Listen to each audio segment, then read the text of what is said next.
Oh, then. Let's do this.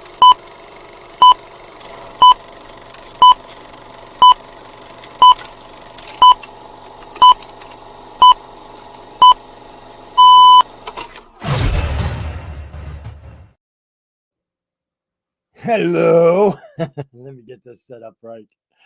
Oh my goodness. Are we on? We're on live.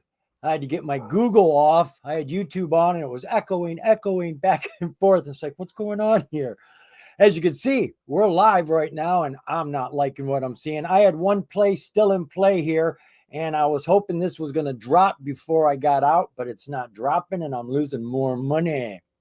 I'm John Zidar. This is On Top and Hot Live, where we take a look at hot penny stocks that you, the viewers, have requested. And you've given them to me early. So I've had a chance to do the due diligence on these. Now, if we have time left over, and hopefully we will, we'll be able to look at some of the tickers that you drop in the comments during the show. Now, we're not just talking to me. We're talking to each other here. Everybody's going to see your comments, not just me and us, but out there when this video goes out there pre-recorded later.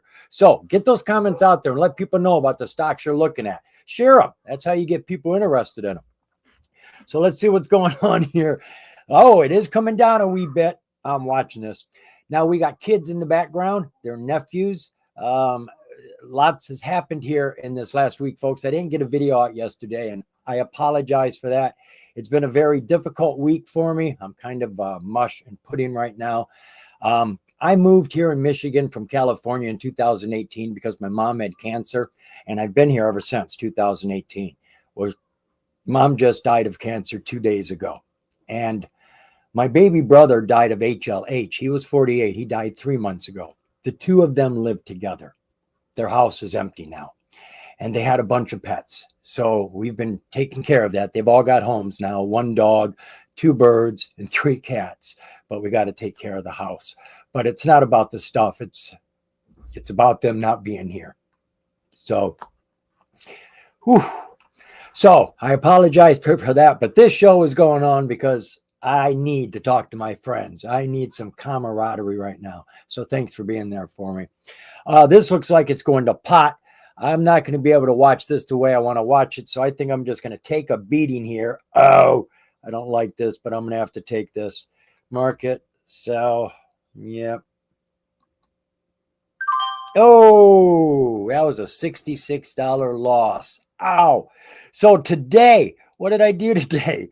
Well, would you believe I made, let me get over here. I made $420 gains. And I lost $280. So I'm somewhere around 120. I don't know, somewhere around there. You're going to lose money, you know, and a lot of that was voluntary. I took $120, $130 voluntary loss because it was just getting worse.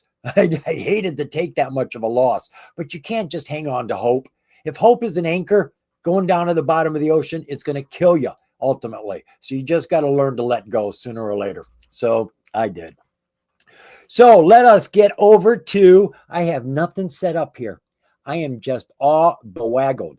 So we're going to take a look now at some hot penny stocks that you, my comrades, have brought them in early. I appreciate that. First one we're going to take a look at was actually brought to me by somebody on my Discord group. Yes, not my Discord, but you know where I work. Let's see where it is. Yeah, right there. This came from Jamie Men 0166. They want to look at BMPA. This is a stock that I covered maybe 10 days ago. The stock was climbing super hard. It was up at like $9, fell down to like $6, and then they got put on to caveat emptor, I believe it was. BMPA. Caveat emptor is where a stock goes when it is in serious trouble. Yeah, right there. But the problem is that they don't tell you what the serious trouble is. Not the OTC markets, which is who put you there, not the company themselves, nobody.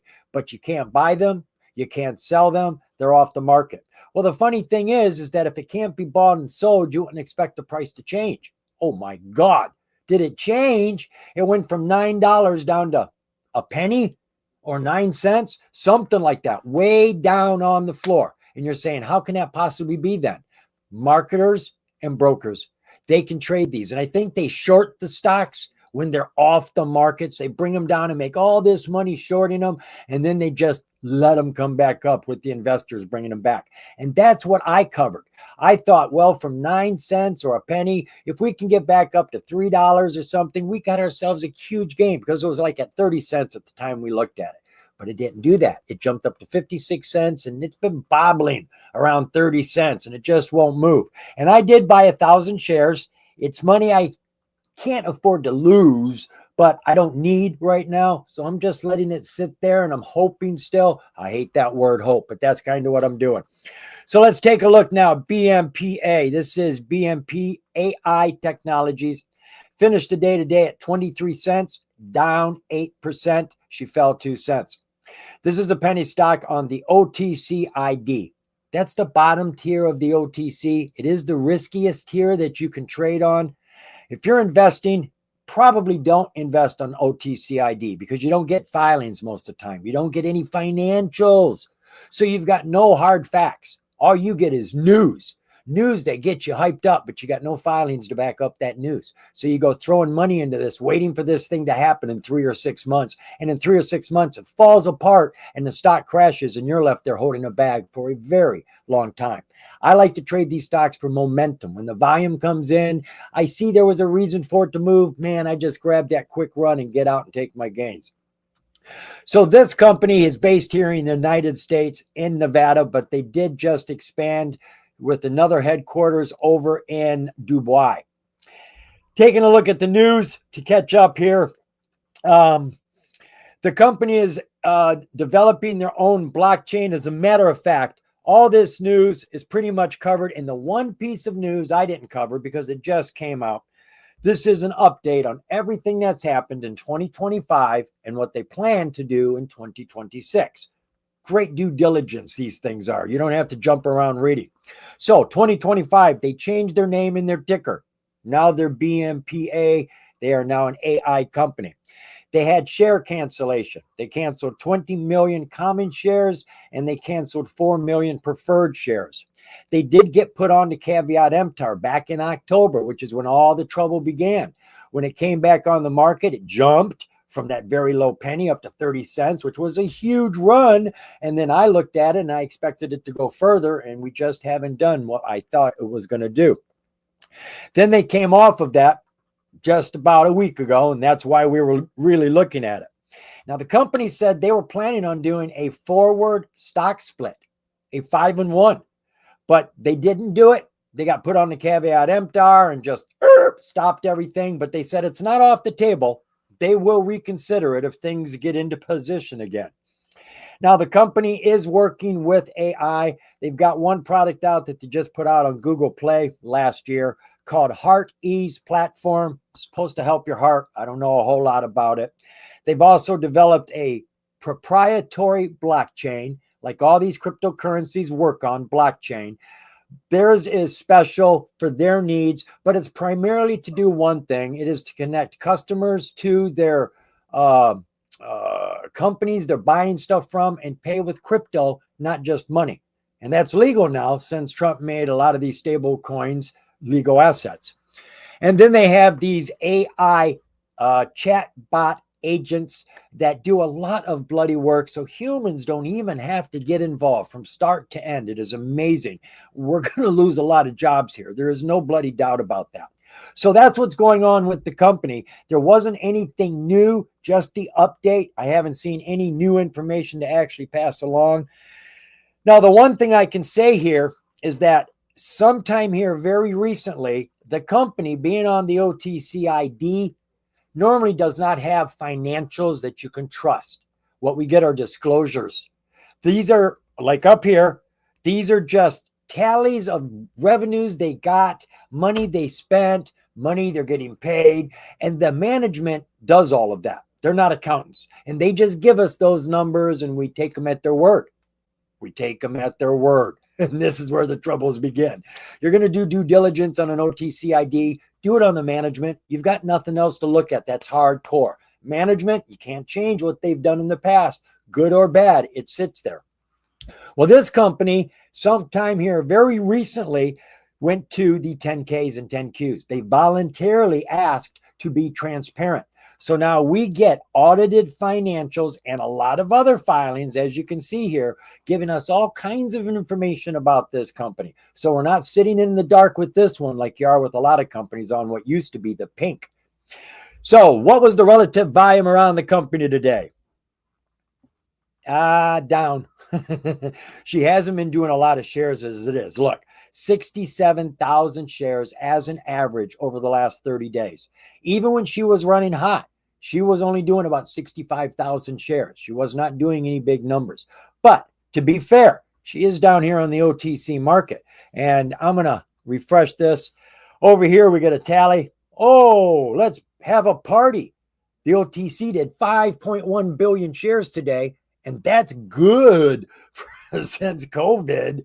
Before COVID, we were doing 60 to 70 billion shares a day, every day. Since COVID, we're lucky if we break 5 billion. So that's an excellent day for us. Woohoo! And that is divided up amongst 12,300 companies. There's a lot of companies that didn't get any shares today. They're on the market. And you say, are they halted? Something wrong? Nope, just nobody buying or selling. That's all there is to that. So today, the company only did 12,000 shares. Ice. Share structure for BMPA, we're at about 52 million shares. Yep, that's current. Looks like the insiders own more than half, about 37 million. We get the balance, 14 million. So we've got basically a low float here. A low float starts at 10 million, but I think anything under 25 million is a low float. Anything under 100 is good, especially since COVID, right? So we're down here at about 14.5 million. Not a bad float. Market cap, about 13 million. Financials, company making any money? Not for the last couple of years and not for the whole last year in the quarterlies. Got a balance sheet? Oh, that's ugly. What is up with that? We got nothing in the bank. How they paying themselves, let alone anybody else? They've got $50,000. We got 3 zeros. Thank God for that. 3 zeros. We got to add to any of these numbers. $50,000 in assets. That's probably the pickup truck they own. They got $786,000 in deficit, $750,000. And who do you think's holding that deficit? Well, since they're not making any money, we are, the shareholders. So whatever they own, whatever they've bought, whatever they're paying themselves, it's coming from us. We own this bloody company right now, and we ain't getting nothing for it. Disclosures, anything to consider? Well, we've already been over here, but I did, let's see. Was there anything you should see here? Well, just at the end of the month, this guy here, however you want to pronounce that name, Mr. Dobale, I do believe is the CEO. I do believe he's an insider, and I don't know why he's using a SC13, but he is now up to 67% of this company that he owns. So he's the lead man on this board. So that covers everything really for BMPA. There's nothing new going on. We didn't have anything really going on except that they were caveat emptor and came off caveat emptor, and the chart showed a lot of ceiling. So I expected to regain some of it. Maybe I was dead wrong. So let's go take a look at that chart now. Yep, glad I got out. That continued climbing. Jump over to our charts. BMPA, let's roll this back 1 year, see if it goes back that far. Right, I think they had gotten a new ticker. Right, they did get a new ticker, right? I think their old ticker was NBBI. Man, if I just remembered that, I'm impressed, especially at my age and as much as I smoke, I'm impressed. NBBI, I believe, was the old ticker. It picks up right here. I think it was like at $6.44, climbing. And then it pushed up, hit this high of $9. They hit caveat emptor, off the market, can't trade it. And yet, boom, from $9 down to a penny. Whoa, 90,000% drop. Went sideways until she came off the market. When she came off the market, she started to bounce a little bit. Now, I've got my supports and resistances drawn up with a Fibonacci, they're going to be really wide. I mean, they're going to be too wide. There's no bloody doubt about that. So we're going to have the sub supports and resistances in the middle, but I threw it up there as a base frame for myself. So it wasn't until here that we started getting any activity. She came off of the caveat emptor the third week of January. She was at about 3 cents. And that day she ran up to 39 cents. Oh my God, folks. That's what is that? 3,900% gains. So if you had bought $100 worth of shares down here, just 100, you'd have made $3,900 if you sold them at the top. You should have been selling them as this bad boy was climbing all day and just didn't have enough shares to reach the top because you didn't know how far it was going. Came back down to the 9 and continued climbing. We hit an ultimate high here of 57 cents. I was holding her. I saw it. I said, nah, I'm still looking for $3. Now, why did I say $3? Well, let's see what I got here. Right here, for some reason, we've got a mark of $3.66. That is just above the 38% fib, which is the launch fib. If you can get up to here, you normally jump to the 50 and boom, you're off and running.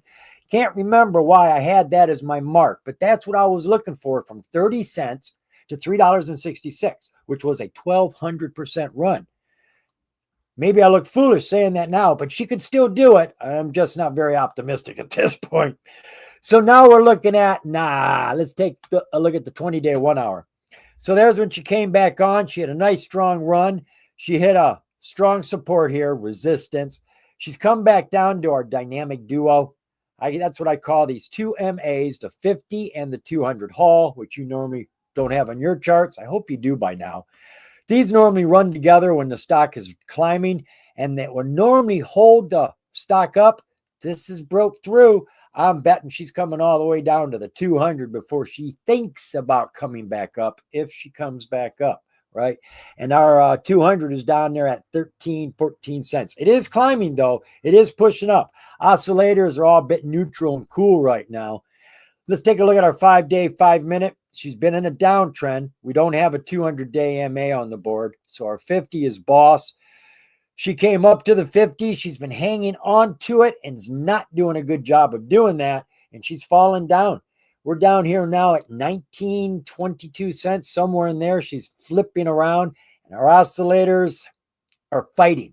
They're fighting to hang on to any heat that they got. It looks like it's getting cooler and cooler right now. I'm not real happy to see what I see here. So, the only thing I can say now is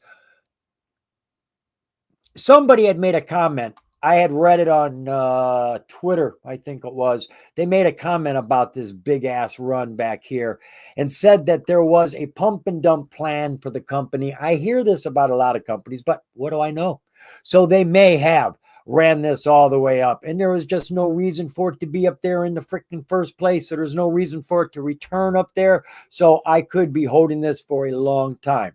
If it does come back, we're going to be lucky at this point in time. So if any of you got in based on my video, I did say do your own due diligence. I apologize, but I only bring these to your attention. I can never, ever guarantee anything because, one, I don't know. Two, I'm not a broker and I can't give any advice on actual investments or trading. But I did have high hopes. Oh, well. John, I'm listening on delay. My condolences, brother. Oh, okay, but you can hear me. Yeah, it's life goes on, right? I'm starting to realize the hardest part of life is getting older. Not because you get older, that sucks in itself, but because you start losing the people you love. And what I've learned here is that a lot of who I was based in them.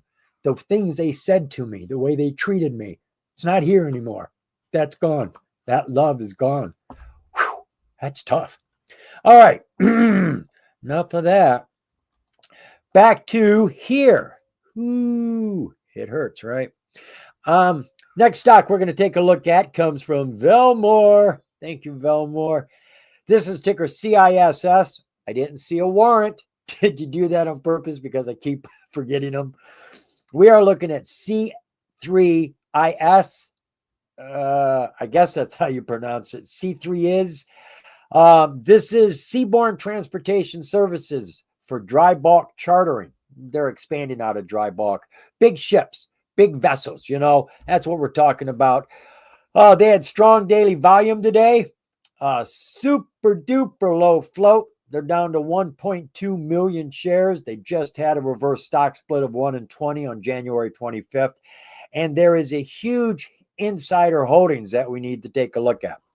So, CISS, we are over here at the OTCmarkets.com website. This is where I initially do all my research because they cover every single stock on the market.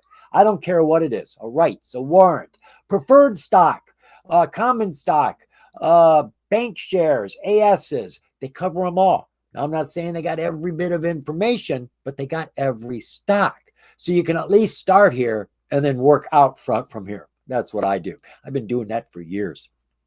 So CISS, this is kind of tiny. Let's make this bigger.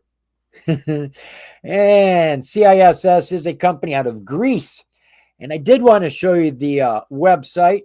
Not that they have a whole lot to say over here, but CS is an international shipping transportation company specializing in providing transportation services to dry bulk charterers, including major national and private industrial users, commodity producers, and traders. And to get a picture of what they've got going on, now they've got 2 more ships they just bought. We're going to see that in the news, but I like this one. I like that. This is the Eco Spitfire. It's for dry bulk goods. This is their crude oil tanker, Alpha Pearl, the Eco Bushfire, another bulk carrier, and then the Eco Angel Bay, another bulk carrier. And they tell us that they've got 2 more that they have just gotten a hold of. They tell us they announced today the expansion of their fleet by entering into 2 memorandums of agreement for the acquisition of 2 MR product tankers within an appropriate capacity of 50,000 DWT, not sure what that is, per vessel, both built in South Korea, 2008 and 2011. The purchase prices are roughly $40 million for the 2 of them, and they are expected to take delivery of these in the first and third quarters of 2026. This is going to increase their fleet by 50%, right? Going from 4 to 6 vessels. It will consist of 3 handy-sized dry bulk carriers and 3 tankers, an Aframax oil tanker and 2 MR product tankers. I don't know what sort of products they're talking about. Now, this is a little bothersome. They did a $9 million public offering on the 11th of December. 1 day later, it was done. Wow. The company made $9 million in 1 day, and that's their money. They can do whatever the hell they want with it. Anything. They can go party. They can buy a car. They can do anything they want. That's their money. 1 month later, they do a reverse stock split. I told you they did a 1-20. They did a reverse stock split just after they put all those shares in the market. They took them back, put them all back on their shelf so they can resell them and make more money. Now, if you're not in the stock yet, that's not a bad thing because we got ourselves a super duper low float. But if you were in the stock, that's jerking you around, and I'm not happy with companies that do that. And then they've got one new piece of news here, an update. They say they have closed the deal now, haven't actually got both tankers, but they've closed the deal.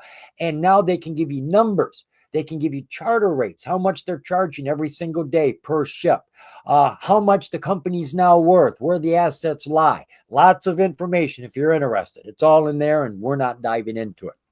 So CISS, relative volume off the charts for today. Over the last 30 days, she's been doing a mere 2.5 million shares up on the major exchange. She is at $1.96 today. I did miss that, didn't I?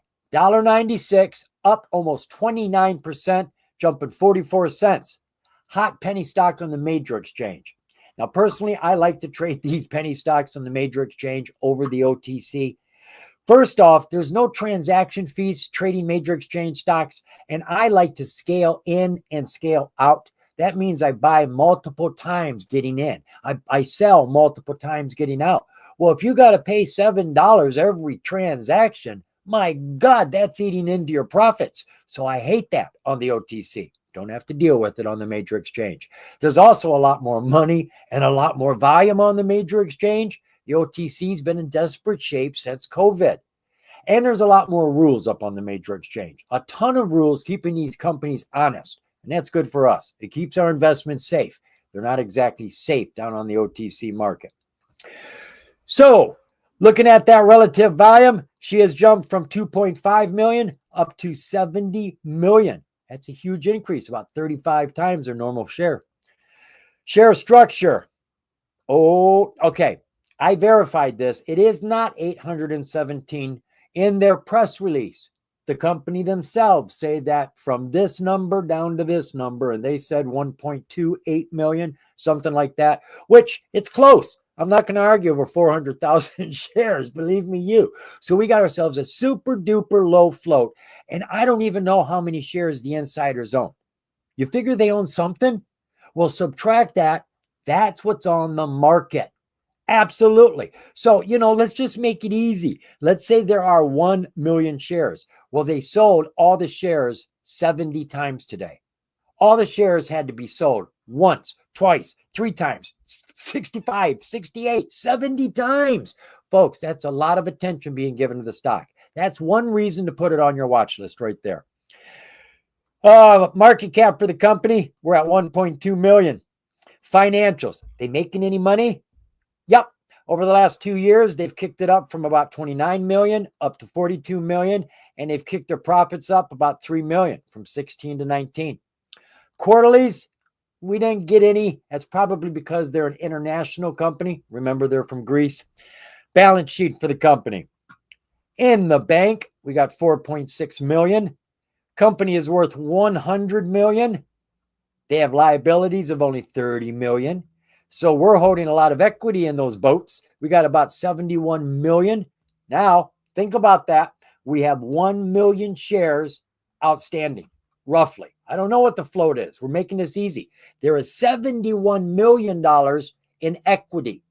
If you divide the shares into the money, that means every share is worth $71 right now. Right now, that's what it's worth. Call me crazy, but that's the math. There's other ways to figure out the price, but that's a legitimate one. Let's take a look now at our disclosures for the company. Oh, right. We've got an SC13DA. That A means it has been amended. It was changed for some reason. They don't ever tell you why it's been changed, but you can still see the original date right there. So it was 3 days ago. So it's not old. So we have this person or company, Imperial Petroleum Inc., now owns a total of, now how do you do that? How do you own 9.9 million shares if there's only 1 million shares? I don't know. Units, preferred shares that haven't been converted yet, restricted shares that haven't been converted yet, but he owns 9.9 million, which is 81% of the company. Holy cannoli. So we've got one investor here who owns a ton of this company. They are in charge of the company. Really, they are the company. They've got everything in their ballpark. Then we had a 42B3 here. All right, this was that reverse stock split. This is where I had originally found it. I don't think there was anything else I needed to share with you here. So we've got a super duper low float, which puts the price at $71 based on equity because we got $71 million in equity for the shareholders here. And I can't remember what was the balance sheet for them. All right. I just wanted to check something. All right. Let's go see that chart now.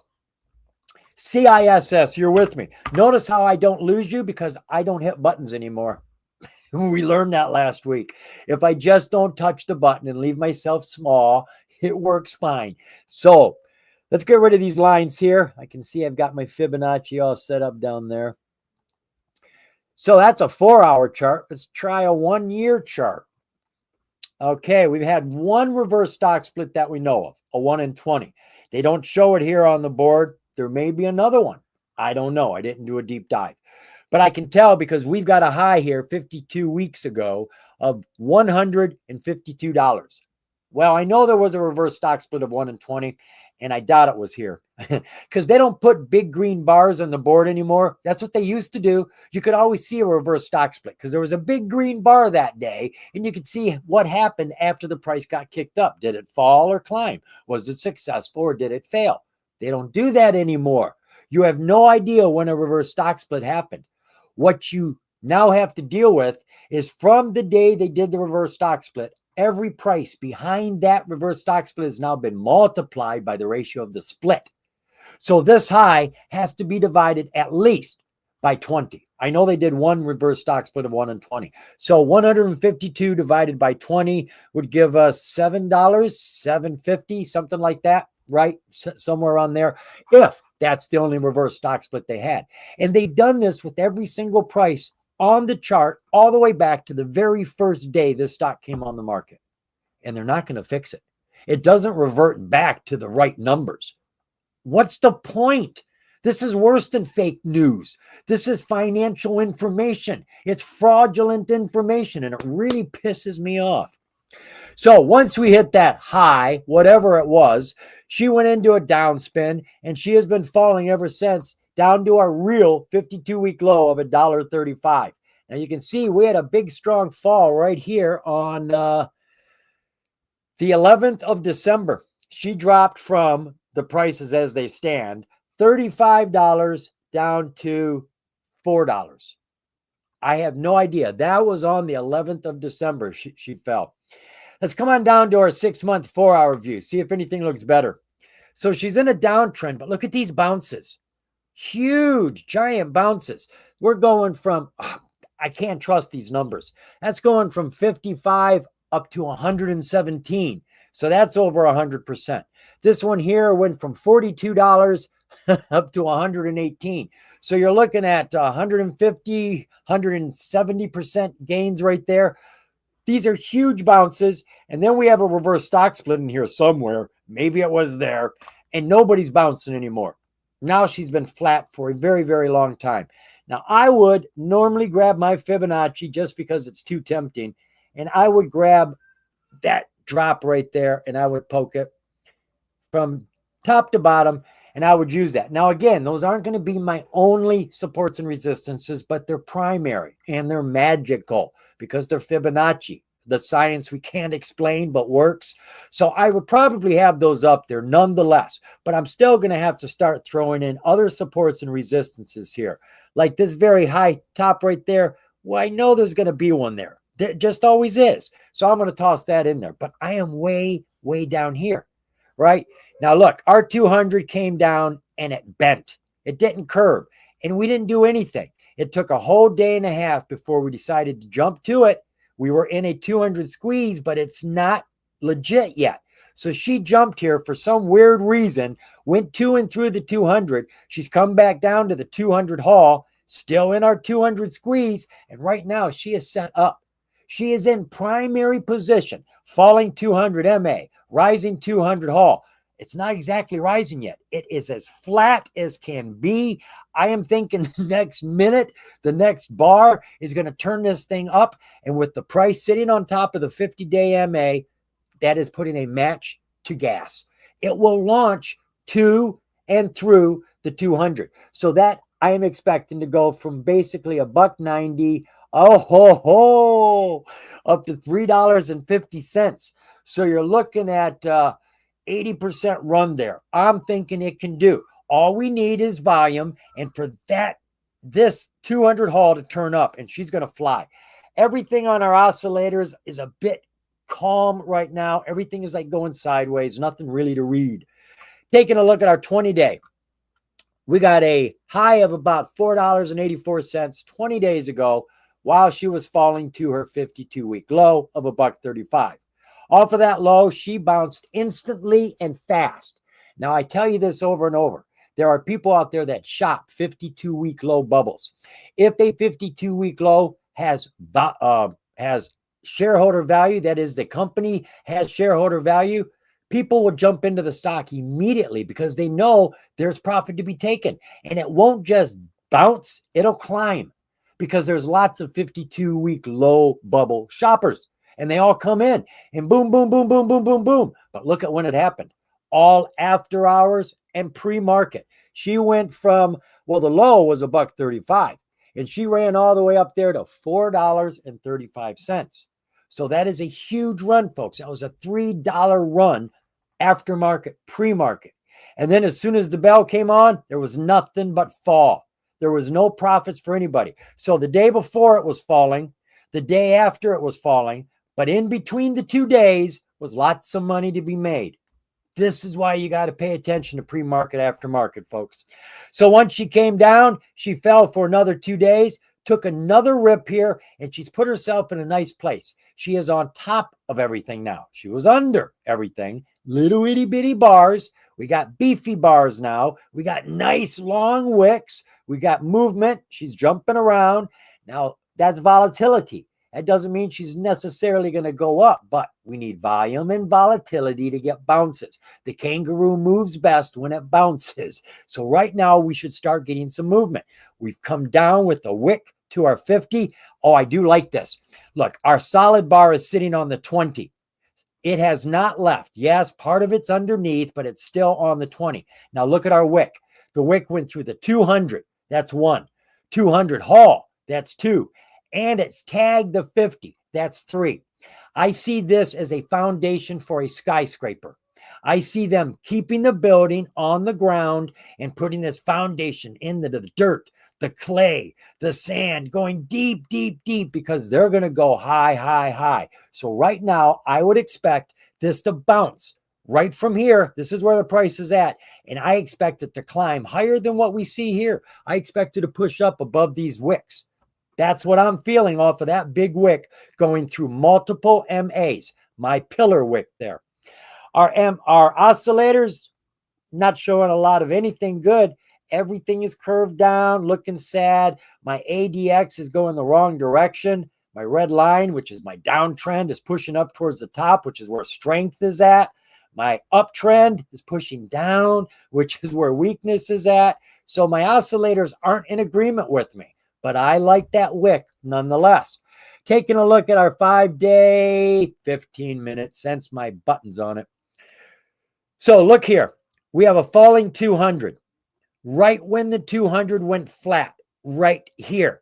It's turning. This big jump here helped flatten it out. Right there it went flat. And right when it went flat is when it broke out. And that's when it jumped from $1.66 to $4.34. She hit a high. She's way above all of her MAs and just came crashing back down. We're now back on top of our 200 haul. We had a 200 squeeze right there. Rising 200 MA haul, falling 200 MA. And once she got on top of the 50, she was underneath it here. She got on top, she ripped, and she had a nice run. She's back down to her 200 MA here. But all of our other MAs are coming down like waterfalls. So I'm not expecting a bounce here. I'm expecting this to dip a little bit further. Probably have to go down to your 30-minute chart to see where it's going. Now I can see right across here, we're going to have ourselves a support. She may come down to that one. She's already on that one. So she could bounce here, but I get the feeling she's probably going to come down to $1.42. This is where she's been sitting a lot. This is where she sits before she gets active. Boom, comes back down. Yeah, I'd expect her to come back down to about 145, somewhere in that region. And I would look for the volume to come back in. Without the volume, she doesn't do anything. You can see every time volume comes into the picture, she likes to run. So with the green volume, she's a play. Once that volume goes away, you need to get out of this one. CISS. How you guys doing over here?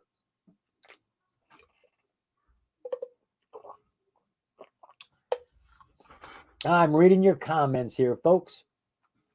ELPW. I've looked at that a couple times because it always catches me because of that W. I keep thinking, is that a warrant? Is that a warrant? Because most of them are. That's not a warrant. And it has been in our Penny Boys playlist for the last couple of days. I have put it up. Yeah, okay. Let's see. No, it does not have any warrant. Thank goodness. Thank you, Mark. I appreciate you too, my friend. That's why I'm here today. So let us now dive into another one. All right, I was given a choice here. Was this Underdog? Who gave me this one? LIMN. Going up, going up. Un momento, por favor. Dino Trades, right there. Right? Yeah. He gave me 3 of them to choose. A couple of them were pharmaceutical companies, which I really don't like to cover, but I ended up choosing one. And then there was the other one, which I can't remember why I didn't choose it. But I did end up choosing LIMN. And then I seen a comment from Mark. He said he had actually played this the other day and made something on it. So it's like, okay, we got a stock here that has had attention. This is LIMN. This is a pharmaceutical. Is it a pharmaceutical company? I don't think it's pharmaceutical. Could be. They are involved with cancer therapies. They had strong daily volume today. They are in hot water with the NASDAQ for multiple reasons. And I don't believe they have any current news right now. So this is LIMN, Lamentis Pharma. Finished today at $2.05, up about 43.5%, jumping 62% today. Hot penny stock on the NASDAQ, coming with all those benefits we talked about earlier. This company is based here in California. They tell us they are a preclinical stage biopharmaceutical company developing novel immune modulating cancer therapies.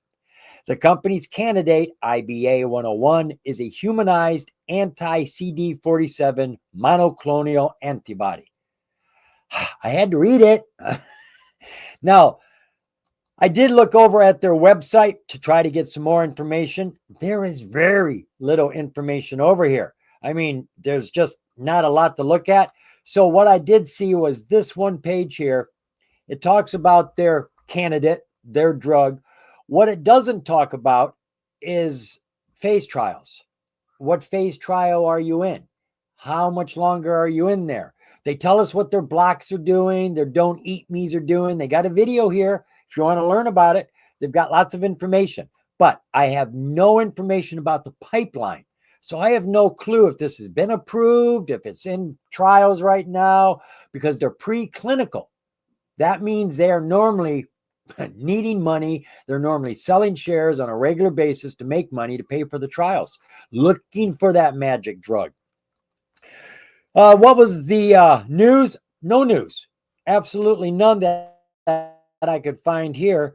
And I guess I could jump over here. You following me? Yeah, you're here. This is my backup. This is stocktitan.net. They do cover the news. They have scanners over here as well. Let's see what we got. All right, so they tell us right here our outstanding share count is 27 million. I normally trust that number.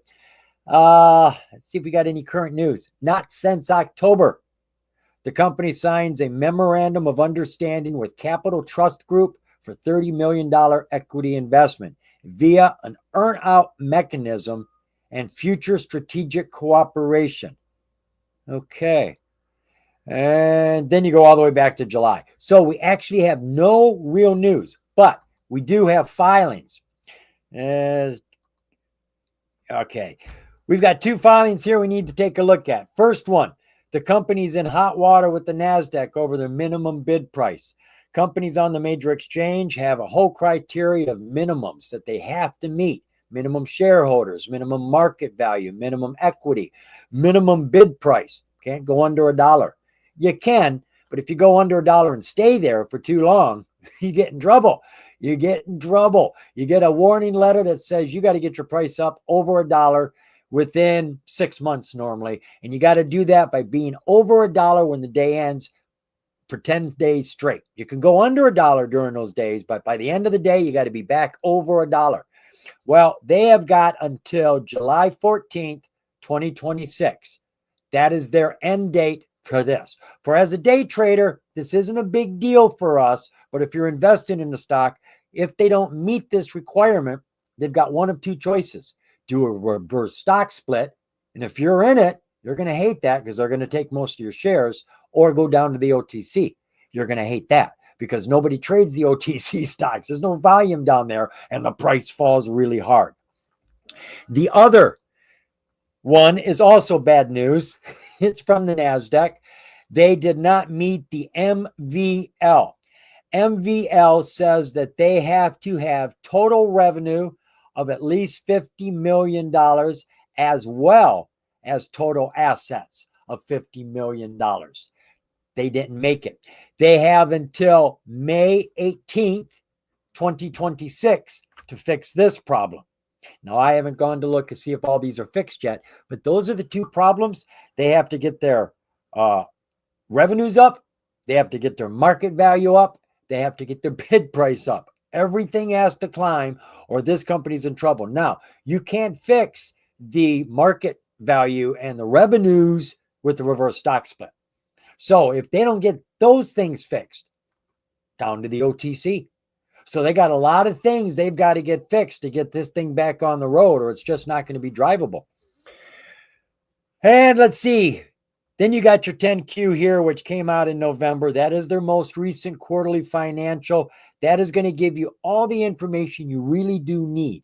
You can go through their news presses if you want. You can go through every filing if you want, but it's just easier to go through a 10K or 10Q because it has everything they've done since the day they incorporated. What the management gets paid, institutional investors, reverse stock splits, mergers, acquisitions, it's all in there. And when you learn how to read one, whoa, you're a genius. Now you can read any of them. All the 10Ks and 10Qs are set up the same way, except for one difference, domestic and international. If you can learn international, you're doing better than me. Them bad boys are big. But that's the key to doing research, folks. Learn how to read a 10K and 10Q, and the information you're looking for, you can find in the same spot over and over again. You can get to it real quick. All right. What was the relative volume around the company today? Wow. We went from about 3 million up to 75 million. On what? What's the catalyst? What's got it running? Was there a tweet? Was there something we missed over at Twitter, X? Share structure. Well, currently we got about, well, I don't know if it's current. That's October. So something may have changed here.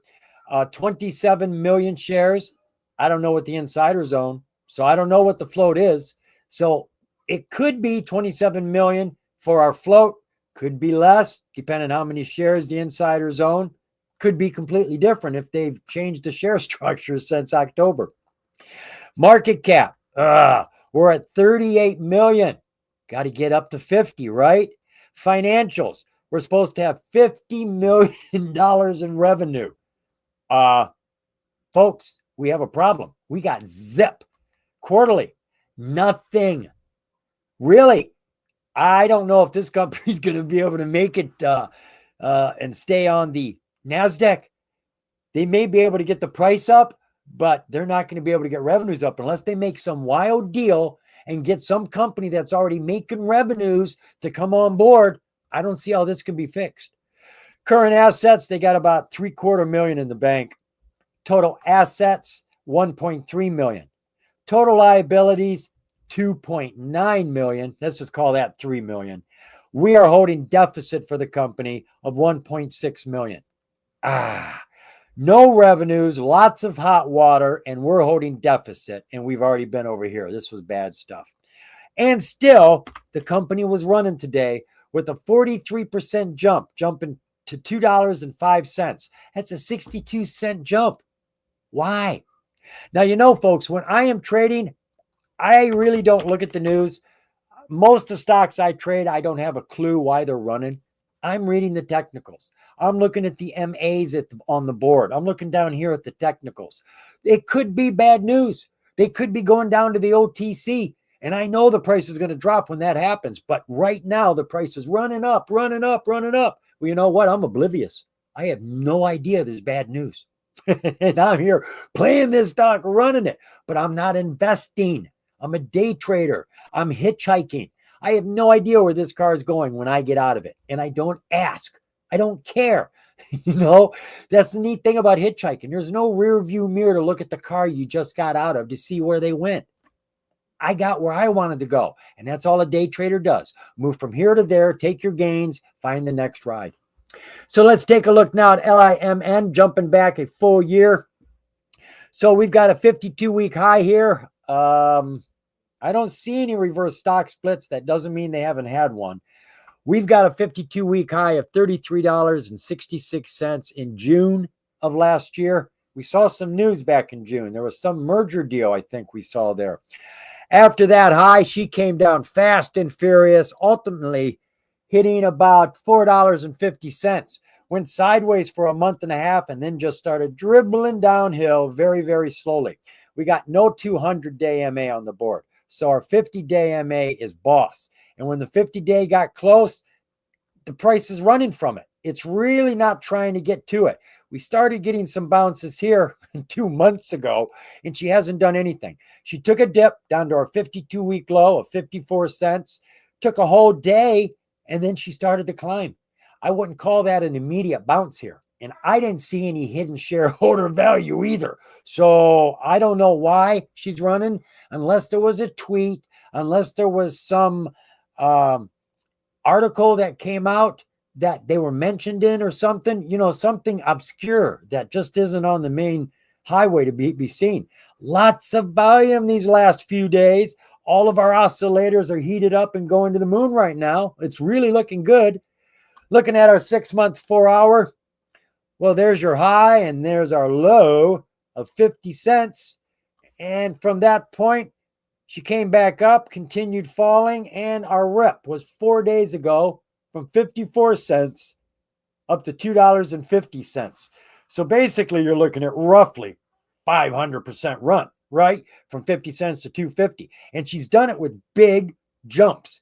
She's jumping up and down. That's just not a streak going straight up. So you had many opportunities to take gains when she started going parabolic. When she starts going up like that, you should be selling because it's not a bird. It can only jump so high like a pogo stick, and it's got to come down. And hopefully it'll land on something like the 9-day MA and just bounce back up. So each time she gets up real high, sell. Comes back down to the 9, wait for another rip and get in. Comes back down to the 9. Man, this thing had multiple plays. There's no reason to stay in this from day 1 to day 4 trying to get your gains. You'd make more taking gains up and up and up like this. So we started here at 58 cents, hit that high of 250, and she is just climbing. She's stuck up there right now. She's pulled back. We're at $2.02 right now, and she looks like she wants to continue climbing. All of our oscillators are hot. We're actually in the overbought right now on the 4-hour chart. Look at our 20-day 1-hour view. Boy, is that beautiful. How did I miss this? Yeah, Mark, I bet you did make some money on this. So what do we see? Well, we see it falls pre-market, right? She's falling pre-market and then climbs all day. Falls pre-market, climbs most of the day. Falls pre-market, climbs. Look, folks, watch this tomorrow. Watch it fall. When it falls, it takes off, and it looks like it's bouncing off of the 20-day. It floats on the 9. But when it comes down and falls, it bounces on the 9. Now here we had a fall all the way down to our dynamic duo, but look, our bar never came off the 9. Never came off the 9. So it just went right back to the 9. Even though she came all the way down, she just went right back to where she was always at. So this is looking sweet right now. Volume has been steady for the last 3 days. Oscillators are still pushing up real strong. I'm going to have to put this on my watch list. Wow. So let's see what sort of habits. Looks like we get some attention after market too. This is a stock you need to watch all the time. She moves every period. She is getting activity. You've got lots of investors watching this stock right now. She deserves to be on your watch list. And whenever you watch the stock, chances are she's going to move in that period of time. When that volume comes in, you can see here, when the volume comes in, she rips. She does a very strong push, and they're not long-lived. They go up and come back down, up and come back down. So you can take some very strong, quick gains here, folks. And it doesn't cost you anything to trade over and over again on the major exchange. So I'm like an LIMN without any catalyst, without any good news. It's all bad news. But from a day trader's point of view, all the bad news is so far off, it isn't concerning. So there's a storm on the other side of the state. Ain't bothering me here. And right now it's running. And what do I play? I play technicals. That's a nice chart. To hell with the news. I like the chart. Get all excited when I get a hot chart. What time is it? 4:55.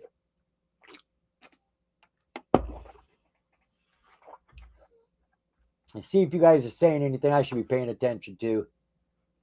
Okay, see? We didn't look at that one, but it's worth a look-see, so I've been told. Let me get that down. Yeah, see, ain't this better? I don't forget to hit the button, right? Much, much better. All right. Looks like we are going to look at another stock that I did a video on. I just did a video on this one last week. I think last Wednesday, not yesterday, but last Wednesday. Or it could have been on the weekend. I make so many. No, I don't. I haven't been making a whole lot here recently. So we're looking at GCTS. Mark wanted to look at this. Did I put anything down? No, because it's all fresh in my head, basically. So GCTS, this is a company that works with 4G, 5G chipsets. And the neat thing about this company is they're just a think tank. They don't make their own product. They have somebody else do all that work, lots of somebody else's. They have other people distribute them. They have lots of customers that use their chips, but they only create them, engineer, and design them for what people need them for. And it was back in the last quarter of 2025 that the company had a bunch of samplings of their 5G chips that they dispersed amongst their prime customers. And I don't know who those customers are. I wish they would give us a list. That would be really handy. But they spread them out and they got a lot of good feedback. And one of the companies that gave feedback back was a company that the news isn't here. It's missing. Was GoGo.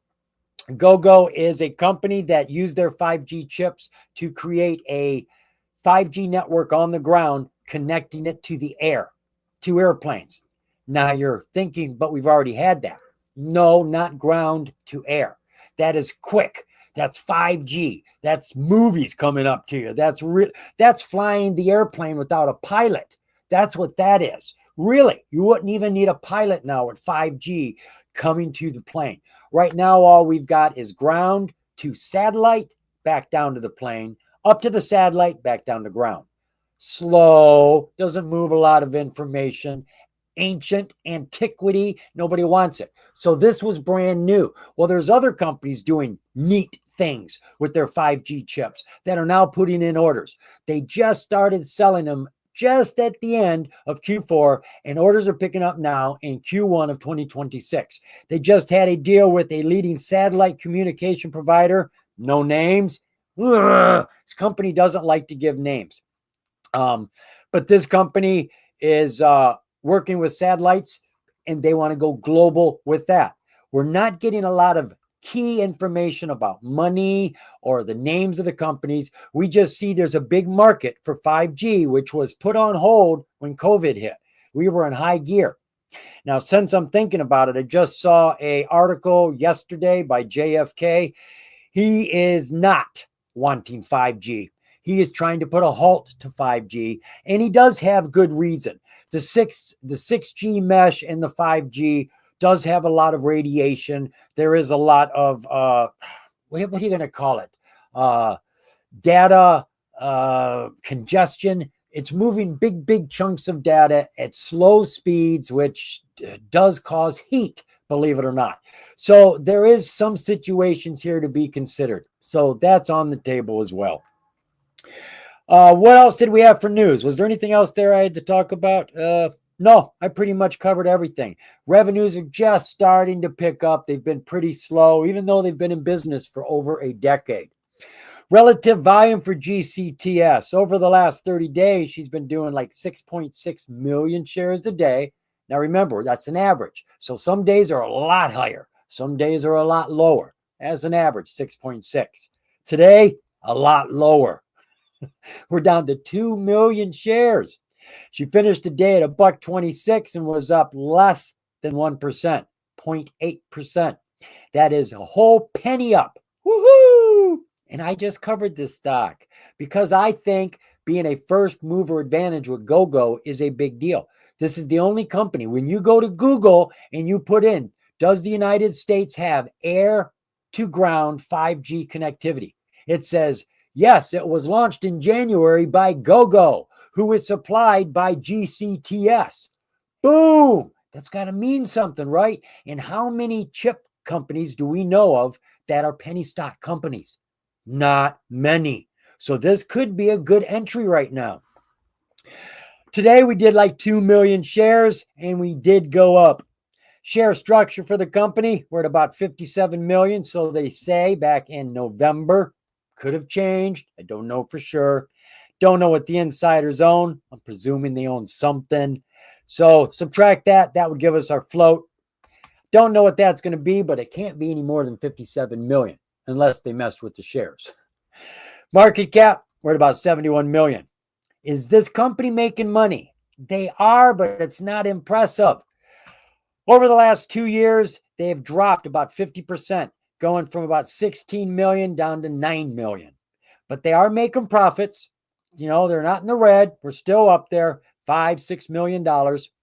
Quarterlies, it's all over the place. They were at 2.5 million a year ago, dropped to 500,000 6 months later, then doubled it, and then lost more than half of it. So they're all over the place right now. Now, they said it was the last quarter of 2025 that their revenue started to increase. Well, we don't see that yet. We haven't got that annual report. We don't have that quarterly report. So we haven't seen that. And they say that they're picking up in 2026.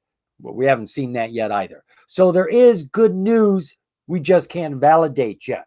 And being that they're on the major exchange, I don't take that sort of news with a grain of salt like I do on the OTC markets. Taking a look at the balance sheet for the company, we got about 8.3 million in the bank, 24 million for total assets for the company. Yikes. It's 4 times that for liabilities. So we're holding $80 million in deficit for this company. Ow! Disclosures for the company. We got an 8K that came out at the end of January. This is about their satellite communications deal. We got anything else there? A bunch of Form 4s. Now, if I remember correctly, all these Form 4s were the same thing about restricted stock. Yeah, restricted stock units from a deal sometime in the past. They held them long enough. Now they get to be converted into common shares. Oh, good for them. Bad for us. Anytime, anything is converted into shares, preferred shares, warrants, rights, restricted shares, anytime it adds shares to the outstanding share count and float. In other words, shareholder dilution. So good for them, bad for us. It's not a signal, though. It's not like anybody bought or sold anything and was trying to get out or get in. And there was a whole bunch of those. So everybody, all the insiders had restricted shares they got from some deal, and now they're cashing them in and getting their shares. All right, let's go take a look now at the chart for GCTS. Bum, bum, bum, bum. Dun, dun, dun, dun. All right, let's roll the clock back to a year. All right, I don't think we have any reverse stock splits. No, that's a normal price. All right, so we're in a downtrend. You can definitely see our 200 here is falling hard. And right there, if you look close, it's gone flat. I make a big deal about that, folks, because a flat 200 is an open door. That's when the stock has the chance and opportunity to break out and go. If it wants to move, that's when it's going to happen. And this is when we get our 200 squeezes, because when everything is falling, all the MAs are in the wrong place, the negative position. When we come down to the bottom and they all start to turn, we get golden crosses. Everything crosses over and changes position, and we get an uptrend. And you can feel the heat rising, and that's when everything starts to turn. So right here is the most vulnerable place. This is my favorite bullish pattern, the 200 squeeze, which happens every time a stock stops falling and starts going sideways and looks for an opportunity to climb. What's that opportunity? A flat 200. So we've got a 52-week high there of $2.47, just barely broke through the 200, came down hard and fast from 247 down to 90 cents, popped back up, creating this strong support at $1 even. She bounced up to this 50-day MA. She was showing some excitement here. There's our 200. She's on the 50. She's bouncing around. It looks like she's ready to break out. Then she pulls back abruptly, coming all the way back down to that dollar support. That's not what we were thinking. Well, now she's ready to go. Where's our 200 haul? Our 200 haul is way the hell up there. So the price was all the way down here and she broke out. She kicked. That was like, this is our yearly chart. So that was a week ago, 6 days ago. She went from $1 up to $1.84 in one abrupt move. Came all the way back down to our 9-day, and she's floating on that 9-day. She is just now getting to the 200 haul and the 50. So she isn't even in a 200 squeeze yet, but everything is turning, right? We just had a golden cross there. Our 9-day crossed to 20. Our 9 is now pushing towards the 50. This is when everything starts to cross, and this is when we catch our opportunities to rise. All of our oscillators are starting to push up. Our MACD, lots of green bars, every single one of them getting bigger and bigger. Looking at our 20-day 1 hour view. So she's underneath the 200 until she hit that low bubble of 96 cents here. Stayed there for 2 days and then ripped. I don't know if there was a reason. She did jump there from that dollar to $1.84, came right back down. She did dabble a little bit on the 50, hit our strong support of $1, back up to our 50, and now our 50 is starting to rise. She is just skiing on that 50, hanging on to it. There's our 200. The two of them are coming together. Now, at this point, I would think the price would skip up on top of that 200 haul here. And it would, now I know you don't have this on your charts. You need to get this on your charts because the price responds to the 200 haul more than any other MA on the board. I would say the 20 is the next one, but the 200 haul is strong. That pushes the price around, and that's what you want. You want a friendly MA that pushes your price. So right now we have a price sitting on the 20. All of our MAs are together. All of them are right there together, coming tight. We are climbing. We have a nice, steady, slow incline, and she looks like she's just bouncing around, getting some power. Our 200 is climbing. We've got volume in the picture. It's not as strong as the day before's, but she's still working on it. Oscillators are weakening right now, but I do like the way she is set up. She looks like she wants to continue. 5-day, 5-minute. All right. I'm looking at my Fibonacci now. That 50% mark right here in the center. I'm going to go just above it so that you can see the yellow line right there. This is where we really need to get to. Everything above that is the green zone. It normally wants to climb when it gets up there. But if we can reach right here, the 38 fib, this is the launch zone. And it's the launch zone because it's as close as you get to the 50. You get excited. You get to this point, it's like, ooh, I think we can make it. I think we can get there. Because if you can get to the 50, you can normally keep going. So normally you get a nice push here. So we need to get up on top of 131. We need to break 131. And then I would expect some volume to come into the picture for her to start climbing, push up to the 140. And that's when we look for our breakout. So there's not a lot going on with GCTS right now, except that the company itself is pushing these 5G chips to their customers who are a mystery to us. All we know is one of them has just had a first mover advantage with their 5G chips from ground to air 5G for planes for all of the United States, continental, and the southern portion of Canada. That's a big deal. I'm getting a head rush.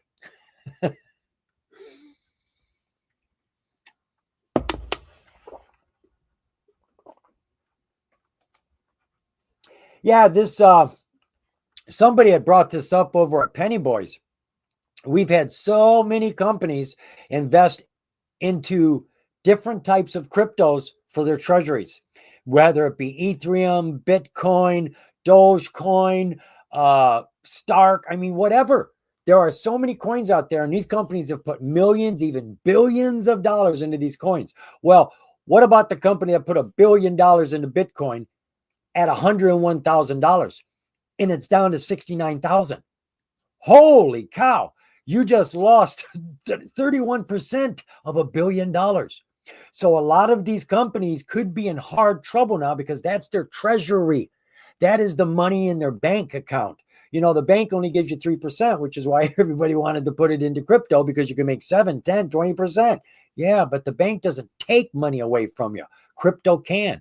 So we've got to consider these companies, not just the ones that are mining cryptos, but the ones that have invested into crypto just for their own treasury's sake. This could hurt them if the crypto market doesn't pick back up.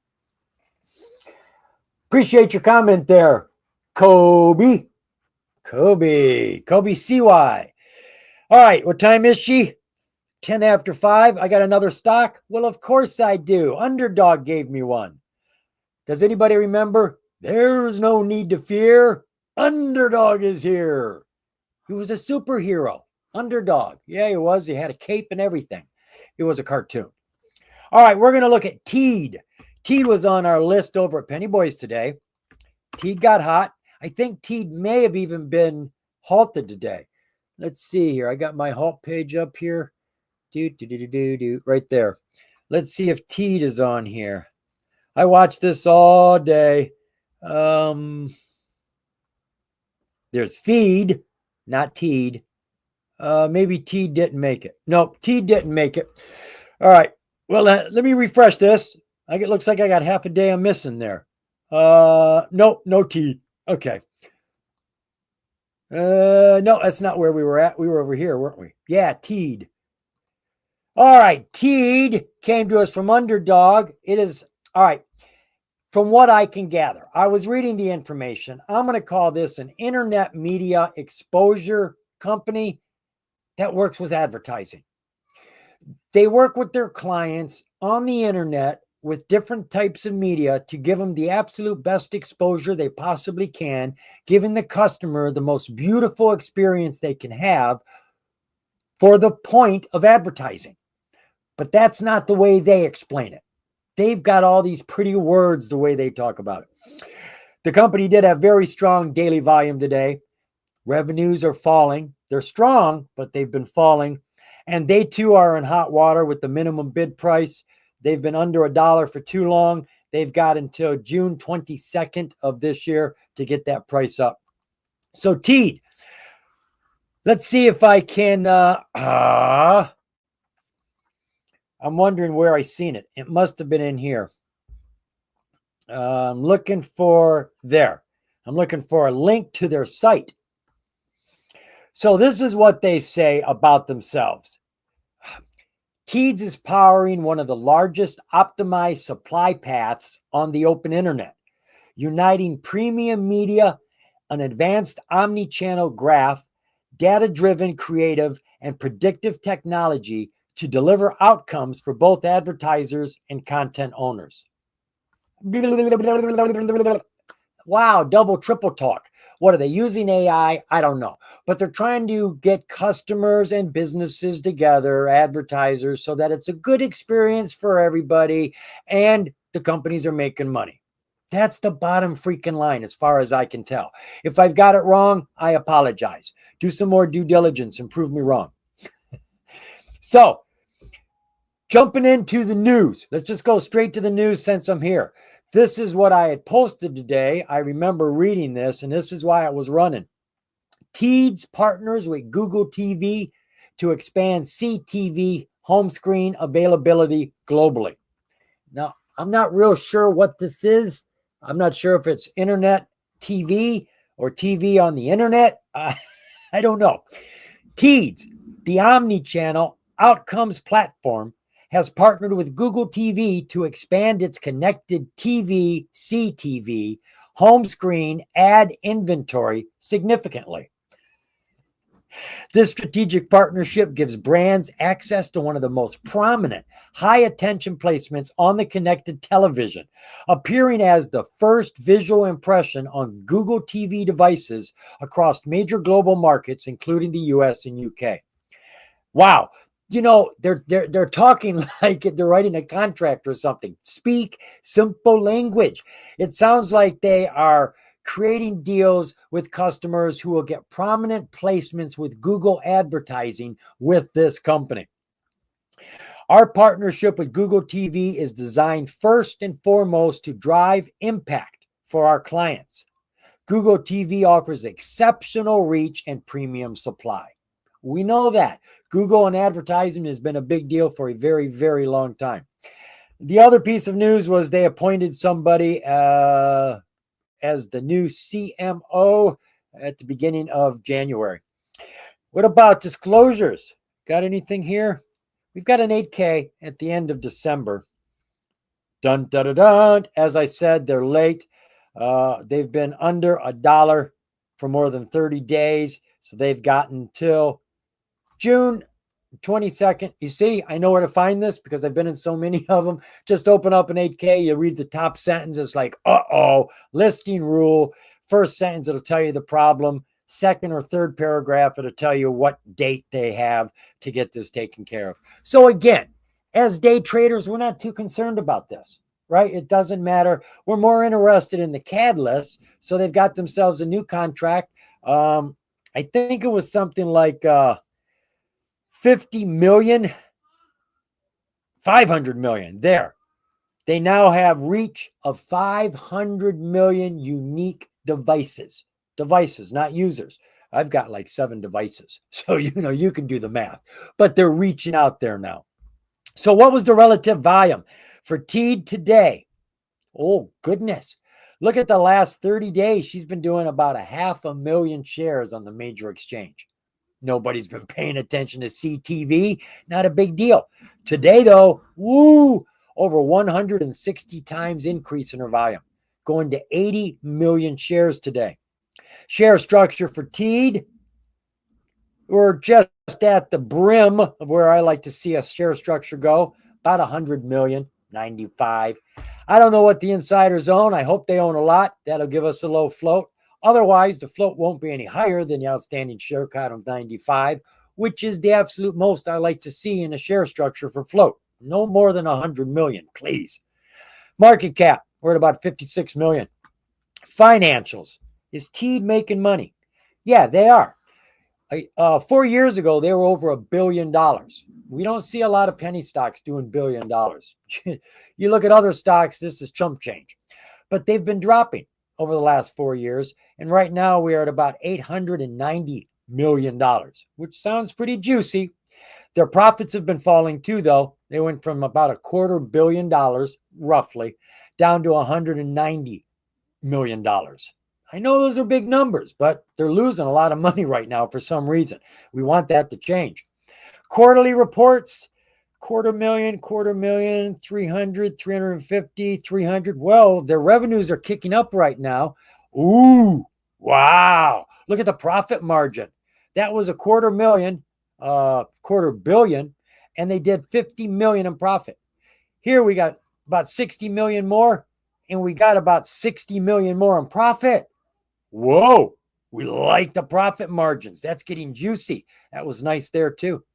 Looking at our balance sheet. Remembering those 3 zeros, we got 130 million in the bank.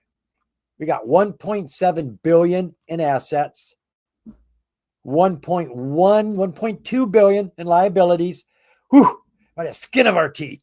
We are holding stockholder equity of about $500 million. How about that? $500 million. I can't remember what the share structure was. Oh, right, 100 million. So 100 million into 500 million, that would give you $5. Is that right? Is that right?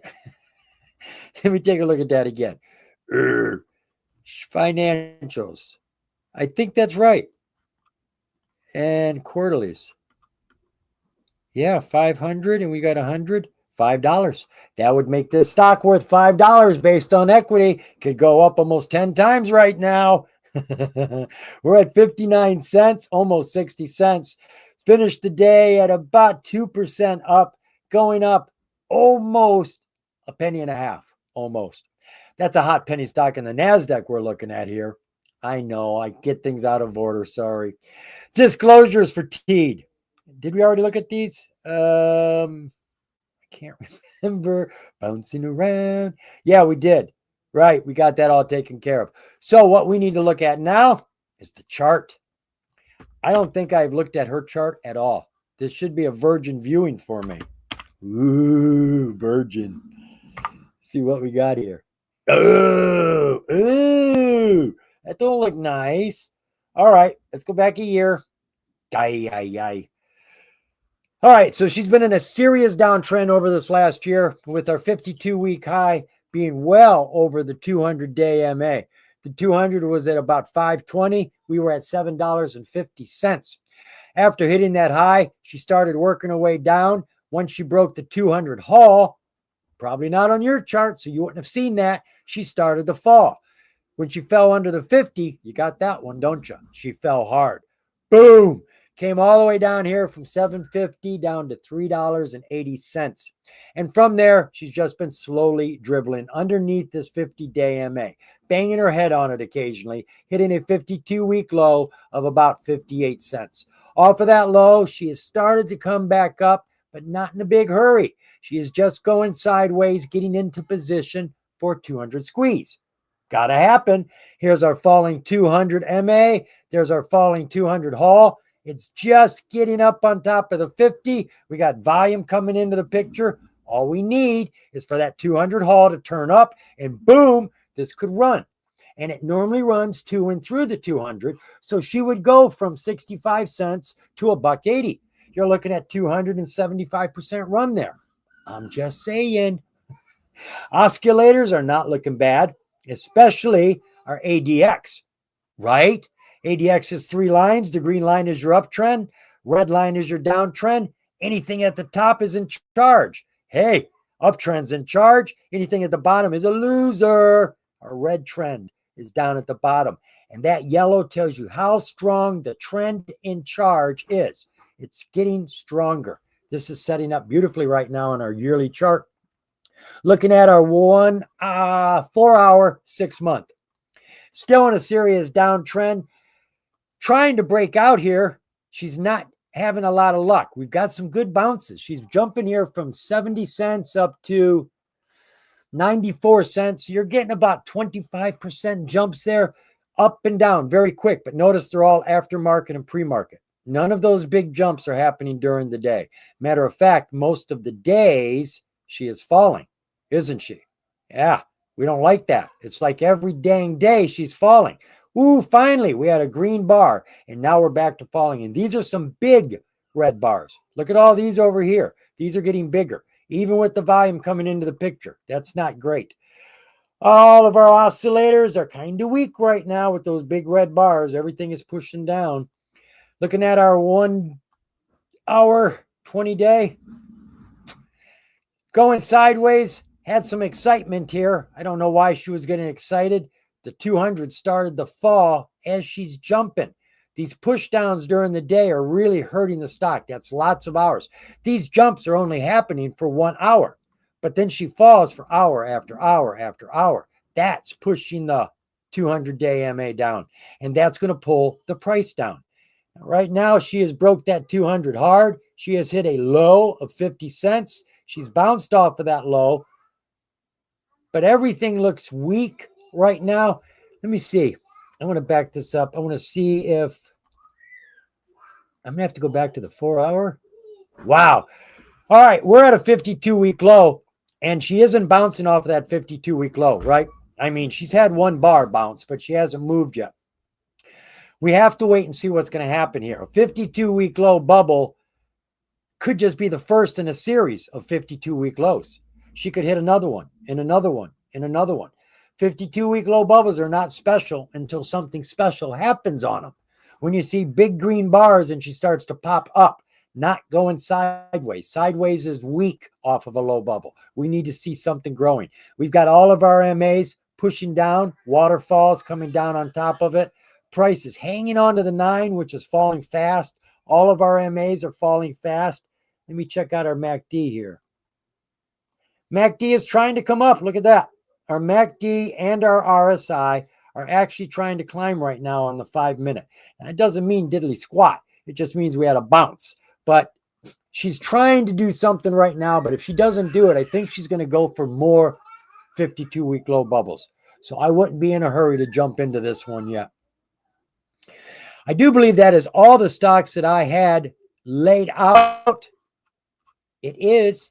So I can probably get one more. One. My voice is starting to go. So all right, I'm going to come back. I'm going to actually do this. Do. He's doing it, folks. Don't forget to press the button, John. I won't. Relax. So let's see what we've got going on. Did you guys give me anything? Oh, we did have EPLP. Don't think that was actually a request. That was more about insight. See what else we got here. I'm looking, folks.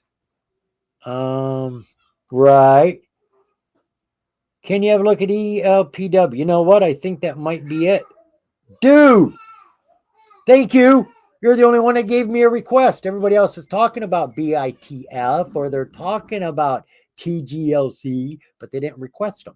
So we're going to take a look at ELPW because Anna Rudajetta wants it. So what Anna Judaretta wants, he gets. So let's jump. I know I tore that name up. You should choose something easier, for God's sake. All right, let's get into this. ELPW, is that what the ticker was?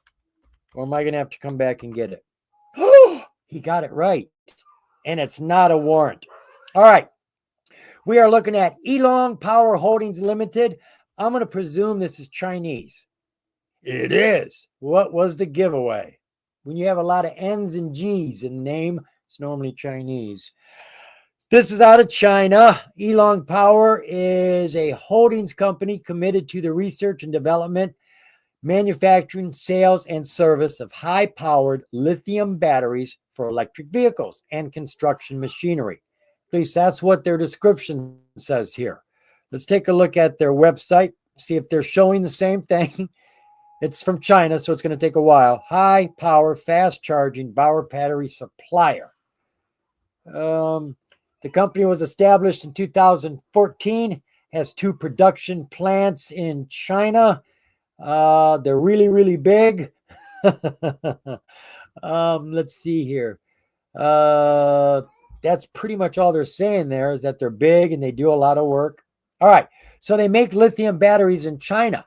Well, we make a lot of lithium batteries here too. So I'm going to presume most of these batteries aren't for us.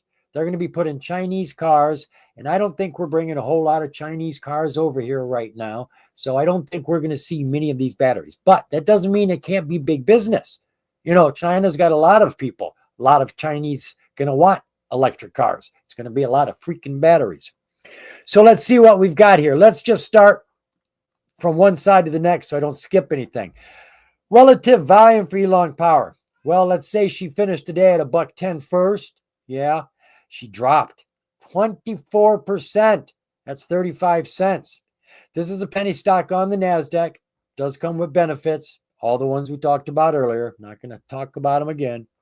So relative volume. We went from 2.5 million shares a day over the last 30 days to 7.3 million. That's about triple. Share structure for the company. We got a low float.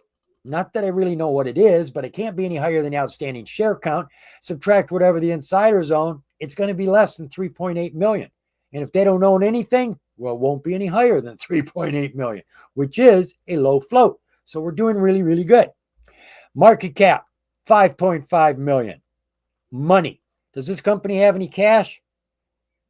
They did. They're losing it. And even when they did, they had 6.8 million 3 years ago. Half of that was being lost. I mean, more than that, right? They made 6.8 and they lost 9.6. So that was a total of 3 million that they lost. Lost again, 3 million, lost 4 million. Here, they did $400,000 worth of business in 2024 and they lost $3.5 million worth. I don't know how you stay in business like that. Being a foreign company, we're not going to get their quarterly reports on the OTC market, but they're out there. Looking at the balance sheet for the company, cash and cash equivalents, our bank accounts got about 318,000. Total assets, 26 million. Total liabilities is more, 43 million. So we are holding deficit in this company of about 16 million. Ow. Looking at the disclosures. We have a material change just yesterday. 6K. Maximum group percentage. All right, looks like they have an agreement for someone to buy 2.4 million units from them. A unit is a package deal. A unit is a share of stock, and normally one warrant or more than one warrant. And they stay together until the company separates them. And then you can trade your stock by itself and you can trade your warrants by itself. And normally when you buy them together, you get a better deal if you bought them than if you bought them separately.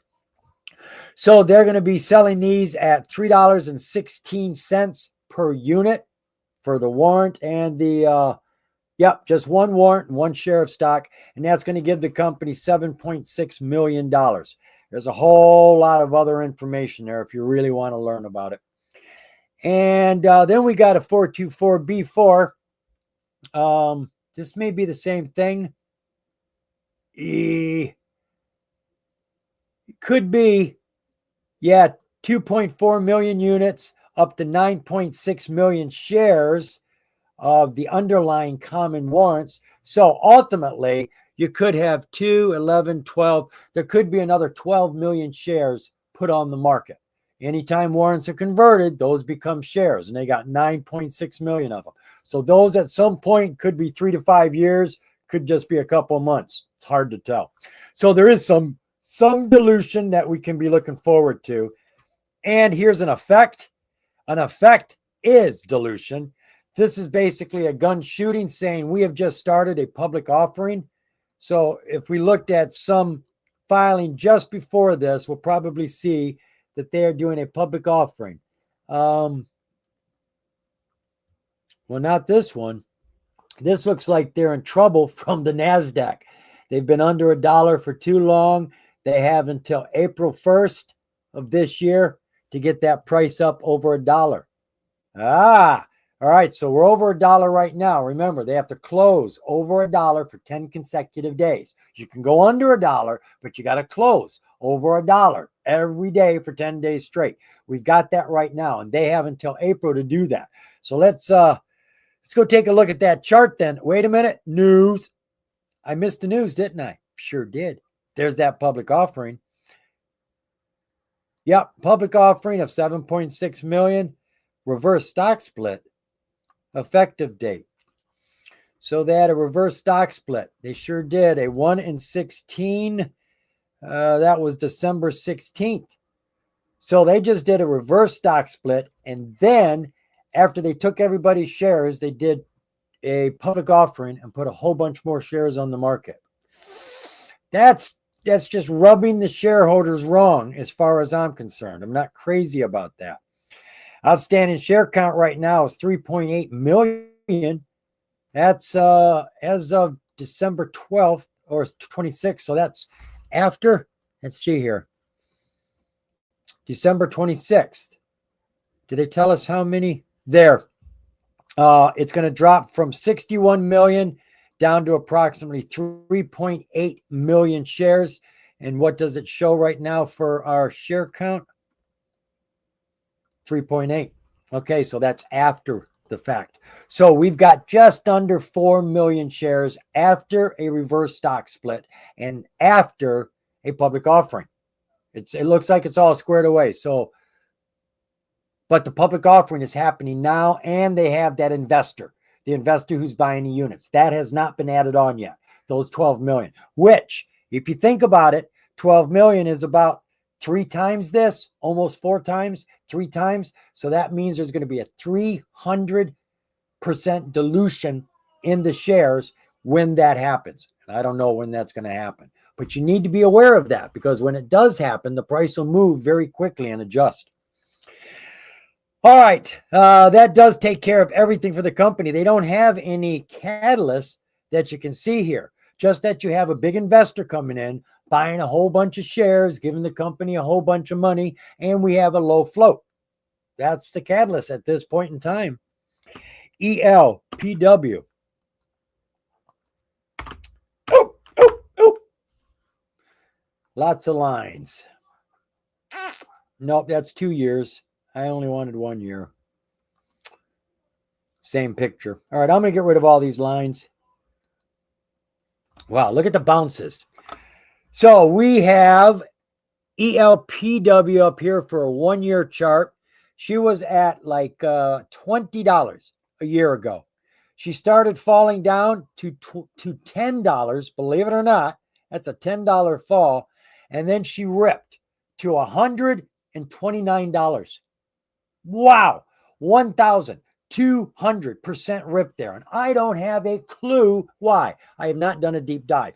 Once she hit this high, she fell hard, super fast, from 130 down to $15. Ow.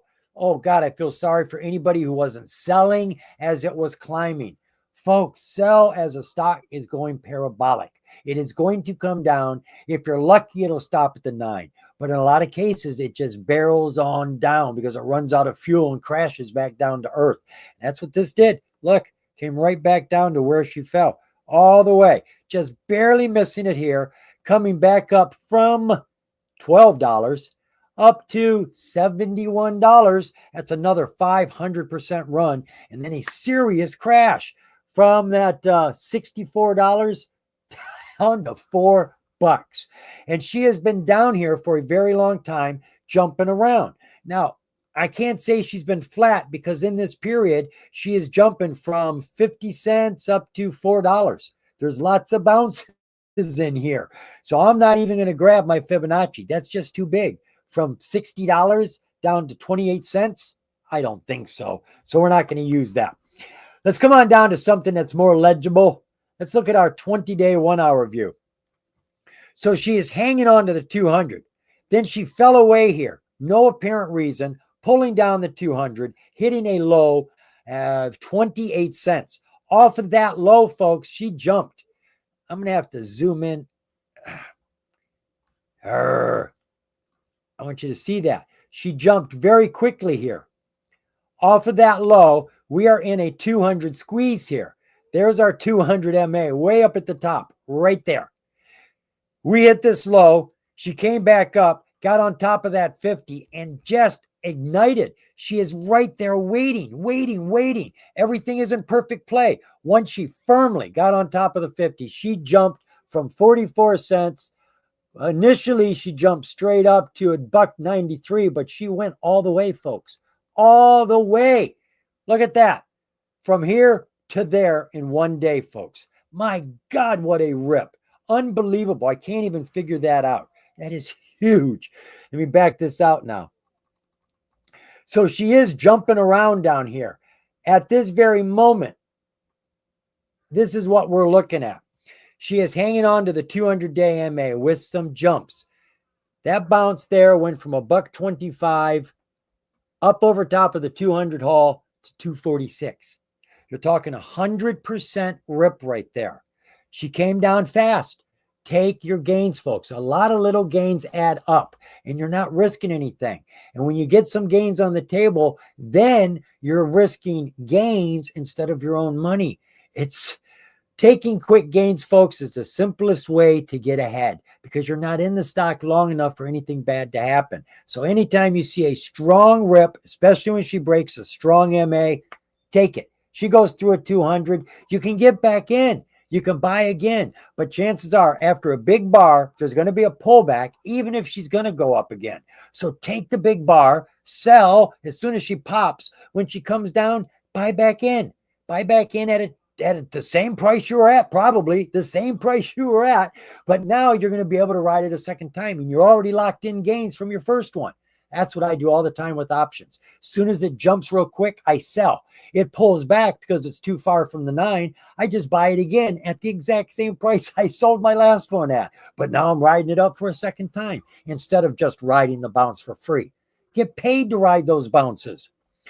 So she's been floating here, looking like she's waiting to do something. I see some activity. She isn't exactly perfectly set up, but when this thing bounces, it bounces hard.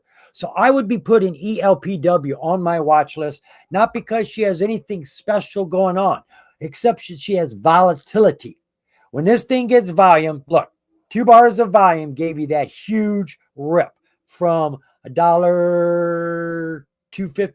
That was 100%. Those 2 bars right there. When this thing gets volume, that's when you get in. As soon as the volume disappears and turns red, get out. Just get out. Don't even think about hanging around hoping. Hoping will cost you everything you got. Hope is not for poor people like us. It's for rich people. ELPW. It is a hot stock. I think that does it. I'm coming back here. I'm losing my voice now. It happens. I'm also getting dizzy. I don't breathe right, and I start getting numb in my head, and it just doesn't work as quick as I want it to. So before I start saying stupid stuff, I got to get out of here. Speaking of, Kashera, there you are. Kashera, Lee. There were a few of you today I didn't see. Charlie, that's okay. You know, I don't mind you guys showing up late. The fact that you showed up means you were thinking of me, and you know you didn't miss anything, because as soon as I shut up, this is going to get recorded and you're going to be able to go back and watch it. And the great news is I'm not messing up. I found a way to alleviate not forgetting to hit the button. I just don't hit the button anymore. I just don't do it. All right, BBAI lately. Yeah, BBAI, boy, God, that used to be a penny stock a long time ago. Ain't much of a penny stock now, is it? These AI companies are just ripping now, folks, and we're going into the second phase. Before we were in the baby phase of AI, we're getting into the bigger phase of AI. And I still believe that powering AI is going to be the big deal. Last thing I want to say before I take off, in case you weren't aware of this, I've been keeping up with a lot of these inventions that Elon Musk has been working on. I think I told you about his super magnets, where he's just taking ferrite magnets, iron magnets, and he is drilling holes as thin as hairs, and he's putting in these magnetized elements, which are real easy to get. And AI tells them where to put a positive, a negative, or a neutral, and we're creating our own super magnets without any critical minerals, and they're stronger than the super magnets with critical minerals. Well, he just came up with a new idea for AI and powering AI. He is going to put everything in space.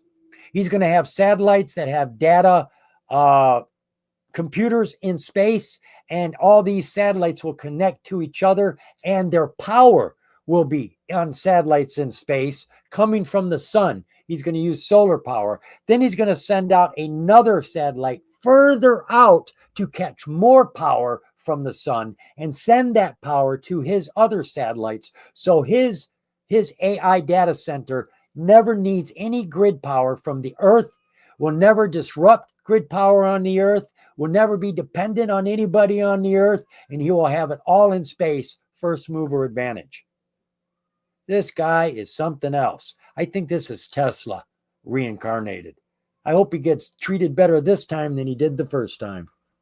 All right, folks, that is everything I've got for you today. I appreciate your time. Thanks for being here.